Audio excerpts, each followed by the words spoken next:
सुबह जैसे ही आंख खुलती है, तुम्हारा दिमाग या तो तुम्हें बना देता है या बिगाड़ देता है। तुम्हारा पूरा दिन कैसे चलेगा ये तुम्हारे पहले 60 मिनट्स पे डिपेंड करता है। लेकिन हम क्या करते हैं? सुबह उठते ही मोबाइल उठाते हैं, social media, reels, messages, dopamine, और फिर कहते हैं यार आज मन नहीं लग रहा। कृष्ण कहते हैं जिसका मन प्रारंभ से ही संयमित है वही जीवन में स्थिरता पा सकता है। यह शुरू होता है ब्रह्म मुहूर्त से। ब्रह्म मुहूर्त सुबह का सोने का समय नहीं है। गीता और शास्त्र कहते हैं इस समय तुम्हारा माइंड सबसे शांत, ग्रहणशील और आध्यात्मिक होता है। जो तुम इस वक्त सीखते हो या सोचते हो वो तुम्हारी आत्मा में प्रिंट हो जाता है। कृष्ण ने जब अर्जुन को गीता सुनाई तब भी उसका मन स्थिर और ग्रहणशील था। उसी स्थिति में ज्ञान जमता है। गीता आधारित मॉर्निंग फॉर्मूला 1. जागो, अलार्म से नहीं, संकल्प से। रात को सोने से पहले डिसाइड करो मैं कल सुबह 5 बजे उठूंगा बिना डिले के। सुबह की पहली विजय, स्नूज ना करना। 2. बैठो, बस 10 मिनट के लिए शांत, आंख बंद करो, श्वास पर ध्यान दो। जो चिंता है उसे देखकर जाने दो। इसका नाम है ज्ञान योग की शुरुआत। 3.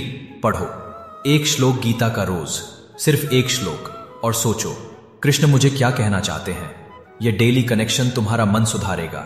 ठोर, शरीर को भी जगाओ, हल्का योगा, स्ट्रेचिंग। मन और शरीर दोनों एक ही प्राण के रूप हैं। जब तुम दोनों को एक्टिव करते हो तब तुम्हारा पूरा सिस्टम रेडी होता है कर्म के लिए। 5.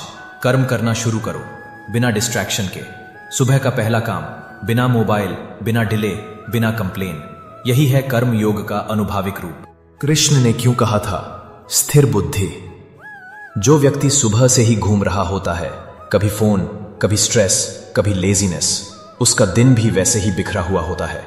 लेकिन जो व्यक्ति सुबह अपना समय कृष्ण, श्वास और कर्म से भरता है उसका जीवन भी स्थिर हो जाता है। रूटीन अनुशासन का प्रमाण है कि तुम अपने जीवन को सच में सीरियसली लेते हो। एक गीता आधारित सुबह ईवल कल एक नया जीवन। तुम रोज सुबह नया जन्म लेते हो, पर तुम उस जन्म का क्या करते हो उस पर तुम्हारी आत्मा की प्रगति डिपेंड करती है।